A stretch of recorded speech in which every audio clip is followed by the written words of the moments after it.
Doctor साहब, speaker कौमी assembly Ayaz Sadiq साहब ने हुकूमत और पीटीआई की जो मुज़ाकराती कमेटियां हैं उनका कल पहला इजलास तलब कर लिया है। क्या ये मुज़ाकरात का सिलसिला आगे बढ़ेगा? जी, असल मुज़ाकरात तो कहीं और हो रहे होंगे। ये तो जाहिर है कि सामने जो उसके ये जो फ्रंट एंड पे हमें नज़र आ रही चीज़ें वो ये हैं, लेकिन ज़ाहिर है कि जो बैक एंड पे मुज़ाकरात हैं वो तो यकीनन हो रहे हैं, होने चाहिए और आगे बढ़ने चाहिए। लेकिन ये है कि वो जो मुज़ाकरात के बगैर तो देखें आपस में बैठेंगे नहीं तो मुल्क आगे कैसे चलेगा। जी। लेकिन इसका अल्टीमेट जो है वो ये कि ये अरेंजमेंट चला जाएगा। ये अरेंजमेंट चूँकि कंपेटिबल नहीं है रियासत के इश्यूज़ के साथ, और उसमें जो पॉलिटिकल पार्टीज़ मौजूद हैं इसमें इस अरेंजमेंट में वो भी खुश नहीं है, और ज़ाहिर तहरीक इंसाफ तो बाहर है।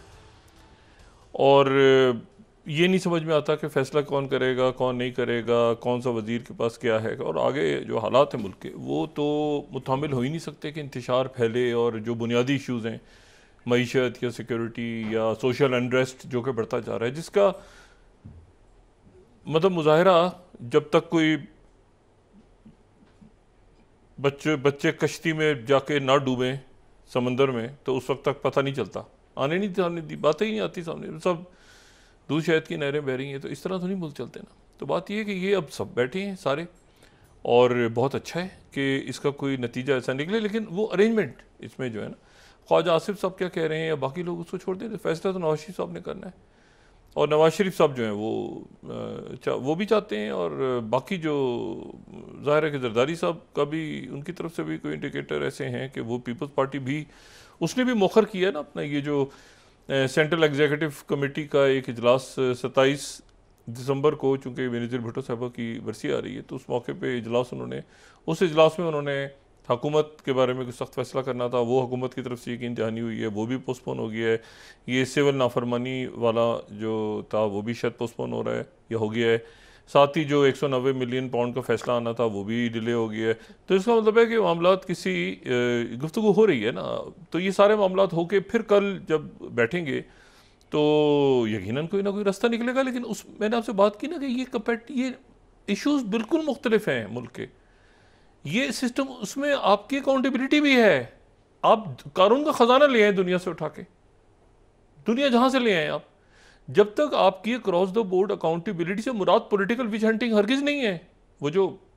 शाहिद खान अब्बासी कहते हैं, और हर एक को पता है नैब तो पॉलिटिकल विच हंटिंग के लिए इस्तेमाल होती रही ना। इस वक्त 190 अरब खुला हुआ है तो बाकी कभी किसी और का खुल जाता है तो फिर खुल जाता है, तो इस तरह नहीं होता। कभी उसमें IPP निकल आती है पार्टी, कभी कुछ निकल आता है। तो नहीं, आप एक मुल्क को एक प्रॉपर अंदाज में आगे लेके चलें, और उसमें जो है वो रिफॉर्म्स की ज़रूरत है। सारा का सारा तो मुल्क ठीक नहीं हो सकता एकदम, लेकिन कुछ तो बातें ऐसी हैं ना, बुनियादी मामलात जो कि रूल्स ऑफ द गेम्स तय करके आगे, और फिर उसके बाद मतलब आईनी अदालत तो दूसरा बेंच तो छठा बेंच तो पांचवें जज, पूरा मुल्क जो है इसको एक हम कर, और ये इसमें हो जाएगा। ये जो बैठेंगे ना सारे, अंसार अब्बासी साहब की स्टोरी लेकर आए ना कि अक्सर हुकूमती वज़रा बेखबर हैं इससे, सिर्फ एक शख्सियत जो है वो उनको इल्म है, वो बिल्कुल ठीक अंसार अब्बासी साहब की स्टोरी, इसके नवाज शरीफ साहब भी हक में, सब हक में है कि इससे मुल्क को आगे निकालें इन मामलात से। और जो तहरीक इंसाफ है वो किसी मेरे ख्याल से बानी या इमरान खान साहब जो है वो किसी यानी किसी कमज़ोरी की किन जगह से मुज़ाकरात में नहीं शरीक, ठीक है ना। वो भी एक अपने पूरे जो है पूरा जो स्टांस है उनका वो उसके साथ आए हैं, ये भी अपने स्टांस के साथ आ रहे हैं। अब ये बैठेंगे फिर उसमें कहाँ तक मामलात ऊपर नीचे ऐसे ही होता है हमेशा, तो वो करके फिर आगे निकलेंगे सारे के सारे, और निकलना चाहिए। और उसमें जो है वो अब कोई कुछ न मतलब कोई क्रॉसफायर में आ गए, इधर उधर लोग बीच में तो आ गए, लेकिन ये कि मुल्क को ने आगे चलना है ना, तो मुल्क आगे इंशाल्लाह निकल जाएगा, जल्दी निकलेगा। प्रेशर, दुनिया के हालात बड़े तेज़ी के साथ तब्दील हो रहे हैं। देखिए 24 घंटों में वो जो मैं ये बात कर रहा था ना कि यूरोप के अंदर मामलात और कौन से इत्तेहादी और कौन से ट्रंप इंतज़ामिया किस तरह आगे चलेगी दुनिया को लेके। दुनिया की देखें, चाइना तो इमर्ज हो रहा है ना, एक जगह ऐसे इमर्ज हो रहा है। लेकिन अमेरिका जो है वो सुपर पावर है, और चाइना जो है वो आगे तो बाद में कहीं बराबर, आगे पीछे ऐसे चाइना, एक पैरेलल सिस्टम। लेकिन अमेरिका जो है वो जाहिर है कि उस चाइना की पॉलिसीज़ भी अमेरिका की पॉलिसीज़ में क्या चेंजेस आते हैं उससे वो भी लिंक होती है, क्योंकि वहाँ बाइडन है, ट्रंप है, क्या है क्या। अगर ट्रंप आइसोलेशन की तरफ जाएंगे अमेरिका को लेके, तो उसका नेट फ़ायदा शी जिनपिंग को होगा, प्रीमियर शी जिनपिंग को नेट फ़ायदा होगा अगर वो अपने पूरी दुनिया से वो दुश्मनी भी काटते हैं, जो अभी तक जिसके कोई इशारे नहीं मिल रहे। ट्रंप की जो टीम है वो लड़ाइयाँ नहीं कर रही दुनिया से, वो जो है वो अपने जो उनके बाएतमाद या जिन पे वो ट्रस्ट करते हैं, जिन सियासी जमातों पे मुख्तलिफ मुल्कों के, उनको वो इक़्तिदार में लाना चाहते हैं, और वो पॉपुलर भी हैं अपने मुल्कों में। ये एक बात बड़ी इंटरेस्टिंग है कि वो पॉपुलर भी हैं। जैसे अगर उन्होंने कहा कि जर्मनी में ऐसा होना चाहिए, तो जर्मनी में उसको कहा, जो कि सेकंड नंबर पे जो चांसलर की सीट के लिए एफडी पार्टी खड़ी है, तो वो ऐसा नहीं कि वो छठे नंबर से उठा के उन्होंने। इसी तरह जो रिफॉर्म यूके है, अब रिफॉर्म यूके जो है वो मतलब एक मुतबादिल के तौर पे सामने आई है कि जी बरतानिया के अंदर अगर ये कंजर्वेटिव्स और लेबर जो हैं, टोरीज तो अगर इस वक्त बहुत ही पीछे रह गए, लेबर पार्टी बहुत अरसे बाद आई है, और लेबर पार्टी जो है बरतानिया में वो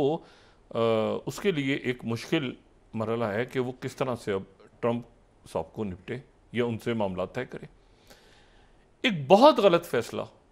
जाहिर है कि मैं अपना तज़िया दे सकता हूँ, मतलब इसके ऊपर कोई वो फैसला तो उन्होंने करना है, लेकिन मेरा ख्याल है कि एक बहुत गलत फैसला था जब बरतानिया ने ये किया कि हम ब्रेक्सिट का फैसला जो था कि वो यूरोप से निकल गए, ईयू से निकल गए, और ईयू से वो निकले तो उसमें उस वक्त वो उनका बहुत गलत फैसला था बरतानिया का। अगर वो यूरोप के अंदर रहते, ईयू में रहते, तो वो एक बड़े क्लब का हिस्सा ज़रूर होते, और वहाँ पे इस वक्त जो इश्यूज चल रहे हैं जर्मनी में या फ्रांस में पॉलिटिकल टर्मोइल, तो वो बरतानिया उसमें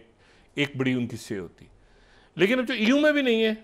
तो वो एक मुकम्मल तौर पे डिपेंडेंट हो गए अमेरिका के, कि अमेरिका में, क्योंकि ईयू तो भाई अब देखें ना, उधर फ्रांस है, जर्मनी, उनके अपने 100 रौले ईयू में पड़े हुए हैं। तो बरतानिया जो है वो मुकम्मल तौर, ये बिल्कुल वही सूरत हाल है जो कनाडा में है, कि कनाडा जो है वो मुकम्मल तौर, कनाडा के यूरोप से तो ताल्लुकात नहीं, कनाडा तो सारा जो उसका दारोमदार है वो अमेरिका के साथ रिलेशनशिप है। अमेरिका जो है वो कोई भी बात करता है तो वो कनाडा के लिए जो है उससे कनाडा आगे पीछे नहीं हो सकता कनाडा। अब यह है कि जो अगला यहाँ पे मामला चल रहा है, एक तो उन्होंने जर्मनी को हिला दिया पहले, ठीक है ना, और उसके बाद जो है वो उन्होंने यूरोप से कह दिया कि आपने गैस नहीं खरीदनी, कतर से। कतर की तरफ से आज कहा गया है कि जी अगर जो है वो यूरोपीय यूनियन ने अगर मज़ीद कोई टैरिफ वगैरह आगे पीछे, वो पहले का भी कानून है, तो वो लगाया तो हम सारे मुआहदे जो हैं उनको अरसर नौ देख सकते हैं, कतर ने कह दिया। अच्छा, अब अगर रशिया से भी नहीं लेना, कतर ने पहले ही कह दिए, क्योंकि कतर जाहिर है कि वो पाइपलाइंस और बाकी सारा कतर असर्ट करेगा। और मुत्तहदा अरब अमारात का जो बड़ा उनका एक जरीदा है द नेशनल, तो उन्होंने भी साथ ही कहा है कि 34 स्लाइड में, तो कि कतर ने जो थ्रेट दी है ईयू को गैस सेल्स की, could set president for other energy exporting Nations, बाकी मुल्क भी बंद कर सकते हैं उसको अपनी गैस। कतर ने आज कहा है ना कि हम अपनी गैस के मुआहदे जो हैं वो हम रोक देंगे, ठीक है। तो साथ ही यूएई ने कहा है कि दूसरे मुल्क भी जो है कतर के बाद गौर कर सकते हैं ईयू को अपनी गैस देना। तो ये अब यूरोप के लिए बहुत बड़ा एक क्राइसिस खड़ा हो रहा है ईयू के लिए। लेकिन मैं जो दूसरी बात कर रहा था वो ये है कि तरह बरतानिया को देखते हैं। देखें, एक साहब हैं पीटर मेंडलसन, ये हैं लॉर्ड पीटर मेंडलसन, बड़े ज़बरदस्त, यानी आप इनको इस तरह से देखें कि ये जो टोनी ब्लेयर जब आए थे, यानी ये लेबर पार्टी ने जब अरसर नौ टोनी ब्लेयर जब आए थे तो पॉपुलर थे, इंतहाई पॉपुलर थे। बाद में वो जब ये जंगों में गए बुश के साथ, तो फिर उसके बाद उन्होंने अपना सत्यानाश किया। टोनी ब्लेयर ने जब आए थे तो बहुत पॉपुलर थे, लेबर पार्टी को, न्यू लेबर, और बहुत एक, यानी आप समझें कि एक ज़बरदस्त उनकी शख्सियत थी टोनी ब्लेयर की, बहुत पॉपुलर थे। लेकिन फिर उसके बाद वो जो है वो उनको मुख्तलिफ अलकाबात से भी नवाजा जाता रहा और वो फारिग हो गए। इसमें जो इशू है वो ये है अब कि जो ये लॉर्ड जो मेडल्सन है, पीटर मेडल्सन, ये टोनी ब्लेयर जब आए हैं दोबारा, तो टोनी ब्लेयर के साथ ये लेबर पार्टी में ये उनका आप समझें कि एक तरह से पूरा जो प्लानिंग और उनका अरसर नौ आना, लेबर पार्टी को बनाना, फिर पूरा लेबर पार्टी में ये बहुत, और 2 गवर्नमेंट्स में ये वज़ीर भी रहे, गॉर्डन ब्राउन की गवर्नमेंट में भी, ब्लेयर की गवर्नमेंट, इस्तीफे दिए इन्होंने, और बहुत ये ज़बरदस्त किस्म के। अच्छा, और जाहिर है कि हाउस ऑफ लॉर्ड के अंदर और जो ब्रिटिश इस्टेब्लिशमेंट है उसके बहुत डीप इनकी रूट्स हैं उसमें, और प्रॉपर। अब बरतानिया में ये होता है अमूमन के जो डिप्लोमेट्स होते हैं, यानी अगर पाकिस्तान में बरतानिया की कोई डिप्लोमेट्स हैं या बाकी मुल्कों में, तो फॉरेन ऑफिस के होते हैं। फॉरेन ऑफिस से उनका जो फॉरेन ऑफिस है बड़ा तगड़ा फॉरेन ऑफिस है, ब्रिटिश फॉरेन ऑफिस। तो ये होता है कि ब्रिटिश फॉरेन ऑफिस से ही जो है वो लोग जाते हैं। लेकिन यहाँ पर अब जो ब्रिटिश प्राइम मिनिस्टर हैं स्टर्बन, उनके लिए ये बड़ा मुश्किल सूरत हाल एक डेवलप हो गई कि हम किसको भेजें वहाँ पे अमेरिका में इस वक्त, मतलब हाँ अमेरिका में इस वक्त किसको भेजें, ख़ास तौर पे जब वहाँ पर एक ऐसी सूरत हाल डेवलप है कि वहाँ जो फैरज हैं उनको, निगल फैरज, उनको वो कह रहे हैं कि इलॉन मस्क कह रहे हैं कि मैं इनको फ़ंड करूँगा, और उनसे बातचीत हो रही है और उनकी तारीफ़ें हो रही हैं, और साथ ही कह रहे हैं एमपीज़ को कॉल करूँगा मैं बरतानिया से सबको।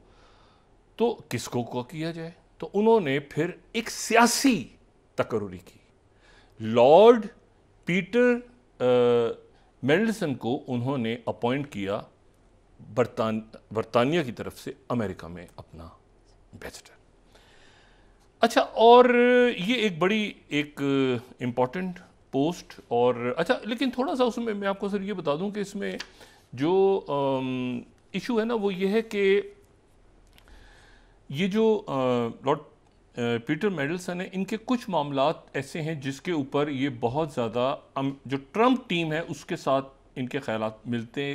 नहीं है बहुत ज़्यादा। अच्छा हैं ये वही प्रॉपर, यानी होता है ना कि मीडिया में रहने वाले, सवालात का जवाब देने वाले, बड़े यानी ज़बरदस्त किस्म के यहाँ पे एक पॉलिटिशियन रहे लेबर पार्टी के। लेकिन एक तो सियासी तकर्री है, ये ध्यान में रखें कि ब्रिटेन ने सियासी तकर्री की, फॉरेन ऑफिस से नहीं, बल्कि अमेरिका में किसको भेजें, ट्रंप की टीम से कौन बात करेगा। तो उन्होंने इनको जो है वहाँ पे भेज दिया। अच्छा, डिसएग्रीमेंट्स इनके क्या रहे हैं कि एक तो ये कि ये जो ब्रिटेन, यूके, यानी यूके, ब्रिटेन और यूके, चाइना थिंक टैंक्स हैं, या जो उनका चैम्बर है, या जो उनका आप समझ लें कि जो फॉरेन ऑफिस के अंडर कोई, मेरे ख्याल से उनका कोई क्लब है या ऐसे कोई, तो यूके या ब्रिटेन, चाइना, उसका जो भी नाम है वो मेरे ध्यान में नहीं आ रहा, उसको 7 साल तक इन्होंने उसके ही सरबराह हैं, यानी ये चाइना के साथ जो है ये अच्छे ताल्लुक चाहते हैं। एक तो इनका ये पॉइंट ऑफ व्यू है, वहाँ चाइना हॉक्स बैठे हैं। दूसरी जो बात ये है, इसमें अहम बात ये है कि ये जो है ये माजी में ट्रंप के ऊपर तनकीद भी करते रहे हैं, ठीक है, और ट्रंप भूले नहीं है। अच्छा, इन्होंने अब जनाब वहाँ पर जो है वो अपना जो है वो ओहदा इनका मंजूर हो गया, और मंजूर होने के बाद जो है वो इन्होंने कहा कि मैं वहाँ पे जा रहा हूँ, और वहाँ जाके जो है वो मैं अपना ओहदा संभाल रहा हूँ। वहाँ से मंजूरी हो गई सारी, और अल्लाह खैर सल्ला तैयारियाँ शुरू हो गई, और आगे जो है वो काम आगे बढ़ा। अब जो ट्रंप की टीम है, ऐलान हो गया, अमेरिका बरतानिया का सफ़ीर जा, देखें दुनिया में कितना, यानी 2 बड़ी ताकतें हैं, बरतानिया और अमेरिका। बरतानिया का सफ़ीर जा रहा है अमेरिका में, नॉमिनेशन हो गया, ऐलान हो गया, लॉर्ड पीटर मैंडरसन, वो मतलब 71-72 उनकी एज है और प्रॉपर वो कब से जनाब टोनी ब्लेयर के दौर से वो हुकूमतों का हिस्सा रहे हैं, मैंने कहा ना मिनिस्टर रहे हैं, पॉलिटिशियन है। अब जनाब उनके वहाँ पहुँचने से पहले जो ट्रंप की कैंपेन के को मैनेजर हैं, बड़े एक करीब स्काई न्यूज़ 8 स्लाइड, वो कहते हैं lord Mandelson absolute moron, absolute moron है ये आदमी। जो बरतानिया का सफीर आ रहा है अमेरिका में, उसको ट्रंप की टीम का जो एक इंपॉर्टेंट को मैनेजर, एब्सोल्यूट मोरॉन। अब ये उर्दू उसका तर्जुमा क्या होगा उसको छोड़ दें आप जनाब। अब सफीर आ रहा है,